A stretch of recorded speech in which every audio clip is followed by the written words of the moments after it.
A new Bitcoin and crypto bull market is starting. And in this video, I'm gonna lay out broad strokes at the most kind of high level general way for you to make money during this bull market, okay? My name is Brian. I've been a Bitcoin investor since 2015. I've also been a real estate investor since 2019. And I spent the last several years of my career working inside Bitcoin fintech companies. And so I've talked to thousands of people about how they're incorporating Bitcoin and the broader crypto ecosystem into their personal finances, okay? And so again, this is very, very broad strokes, and I'm gonna try to talk to a lot of different people at the same time, okay? So the first thing to understand is the buckets. Bitcoin, crypto, blockchain, Web3, etc. All of the words mean lots of different things to lots of different people. The most easy way that I have to parse up the different buckets is into 3 buckets, okay? First one, USDC or stablecoins. USDC is like the USA version of a stablecoin. Tether is like the international version. USDT is the international version of the stablecoin, okay? All this means is it means dollars on a blockchain 24/7 ability to self-custody, okay?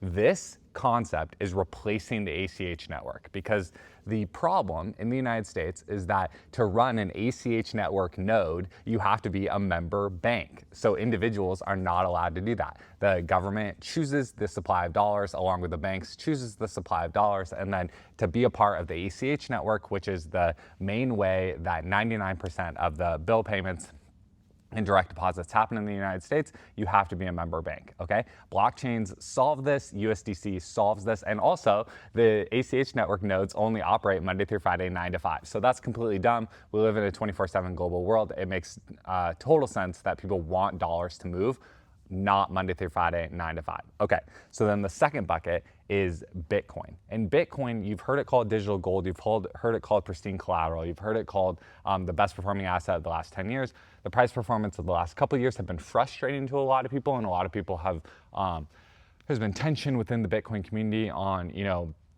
what is Bitcoin, like what is it? And a lot of, in the third bucket, a lot of crypto people will come back and say that Bitcoin has flaws or like things like that. And then the Bitcoin people will point at the crypto people and say that the crypto people have flaws. I don't look at it through that paradigm anymore. Again, this is 2026. I'm trying to bring a refreshed paradigm that can help people have a refreshed view and help with the ultimate goal of helping you make money by having clarity on what is happening in the world, okay? So the largest thing that is happening with Bitcoin right now is it still is being built out as pristine collateral. You can call it money, you can call it digital gold, you can call it pristine collateral, you can call it a bearer asset. I'm fine with any of those things. Pick your flavor on any of those things. What's happening is that people are borrowing cheap fiat money and they are acquiring hard Bitcoin supply cap. That's effectively what's happening. It's not fully borrowing, but the biggest thing that has happened is that there's a company called MicroStrategy, which is the largest corporate holder of Bitcoin in the world, and they have found a way to create preferred equity, which preferred equity is a type of stock that has largely been underutilized. Like banks have this, insurance companies have this, but it's underutilized, and retail investors, people that have Robinhood accounts, people that have, just Schwab accounts, like they don't really know about this. Only like institutional investors know about this. It also fits in the bucket of private credit. And that means giving loans to commercial real estate or loans to kind of these long-term things. But again, regular people don't always have access to it. So what Strategy has done is they have built a stockpile of Bitcoin, and then they've built preferred credit dividend stocks that pay a dividend backed by Bitcoin, okay?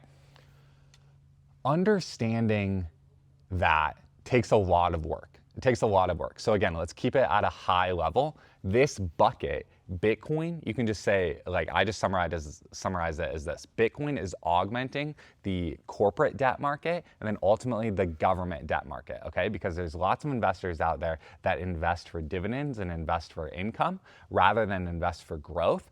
And what Strategy has found is that the market for people that want to own Bitcoin, the asset, and participate in the upside growth, there are a bunch of people in the world. I'm one of those people that I enjoy holding the underlying Bitcoin and participating in the growth. But then there's also a lot of people that don't want the volatility. The number one downside of Bitcoin, and the reason why categorizing it is so hard, and the reason why it's so polarizing, is because of the extreme volatility. What Strategy is doing is they are taking on all the volatility, and they are handing you a dividend every month, and they are making money in their own way. Okay, so That's the second bucket of what's happening with Bitcoin right now. And again, so you can participate on the credit side and believe in the concept of like, will their product and will their credit work out? Or you can understand that you will take on the volatility and hold Bitcoin to the upside, okay? The third bucket is on-chain finance. People call this crypto, people call it Web3. I believe the best refreshing new term is on-chain finance, because this trend is happening even outside of crypto and blockchain, okay? People want the stock market to be 24/7. Robinhood and places have already moved it to 24/5. NASDAQ itself is already moving to 24/5. People want it to be 24/7. And again, the United States stock market is the most liquid stock market in the world, okay? And so the global people want access to it, and global people do get access to it, but bringing stocks, calling on-chain, bringing stocks onto blockchains makes it even more global, okay? So those are the three buckets. Stablecoins are replacing the ACH network and the old way of moving dollars. Bitcoin is continuing to be built out as pristine collateral and augmenting the corporate bond market, the government bond market. I would also put like personal lending in here too. Like Coinbase has their Bitcoin mortgages product. A lot of Bitcoin-backed lending has been talked about. Again, a lot of people have securities-backed lines of credit. In theory, Bitcoin-backed lines of credit the rate of that is eventually gonna go below stocks as it continues to get built out as pristine collateral. And then the third bucket, on-chain finance, real-world assets on-chain, stocks on-chain, so that they're 24/7 and global. And the other benefit of on-chain finance is when your stocks are just when your stocks and your Bitcoin and your USDC is all just at an address, and you go to apply for a mortgage. You know, right now when you go to apply for a mortgage, you have to print out like 47 different PDFs and upload them to the private portal or email them to the person. This is just, here's the address, you expose the key, you just turn the key, and you're just like, boom, there it all is, and it's verifiable. It's not like, oh, I have to download a PDF from this ledger and a PDF from this ledger, a PDF from this ledger, and then send it over, which that's what leads to automated finance, okay? And then subcategory of that is the whole like agent-driven finance, right? And so you have agent payments and AI mixing in with all of that, okay?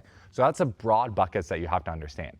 Real quick, I want to tell you about channel sponsor iTrust Capital. If you were trading crypto on your Coinbase account or your Robinhood account, you are going to have to pay taxes on those trading gains. That's just how it works in a non-retirement account. iTrust Capital fixes this. iTrust Capital allows you to trade on-chain crypto. They even have staking. They have lots of different things that specifically legally allow you to avoid taxes on trading your crypto. A special offer just for members of this channel is a $100 funding bonus, and so use the link in the description. I also have the email of a specific rep that you can reach out to with questions, and that's linked in the description as well. Thanks so much to iTrust Capital for sponsoring the channel. Back to the video.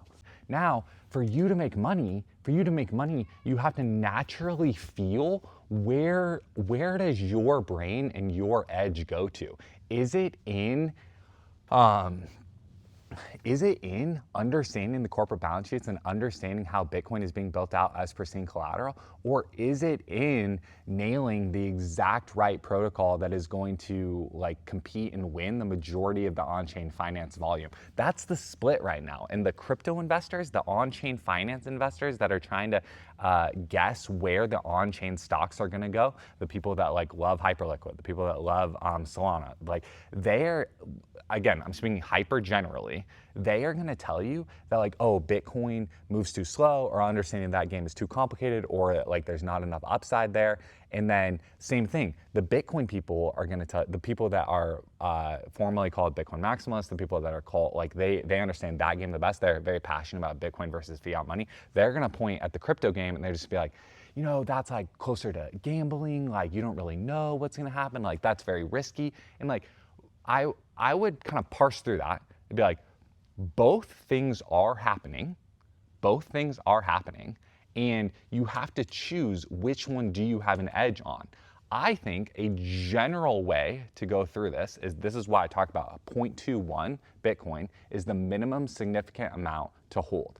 My audience is primarily people that are 35 to 55 living in the United States. Like I have a big passion for just suburb dads in America, honestly, like because that's what I am. And I think for a long time, the personal finance community on YouTube and X has kind of relegated Bitcoin and crypto to kind of this second tier status where I believe it honestly deserves a really influential part of your personal finances and of your investing, but everyone has been talking past each other. Like crypto and Bitcoin people have been talking past each other for several years, and then personal finance and Bitcoin people have been talking past each other for several years. But I think 2026, and with these definitions of these buckets, it creates a refreshed view that speaks to the broadest amount of people possible. And so what I would say from a hyper general advice standpoint is 0.21 is the minimum significant amount of Bitcoin to hold. I would say this to regular personal finance people, and I would say it to crypto people that are trying to win the choice of who wins the on-chain finance game. And the math is simple.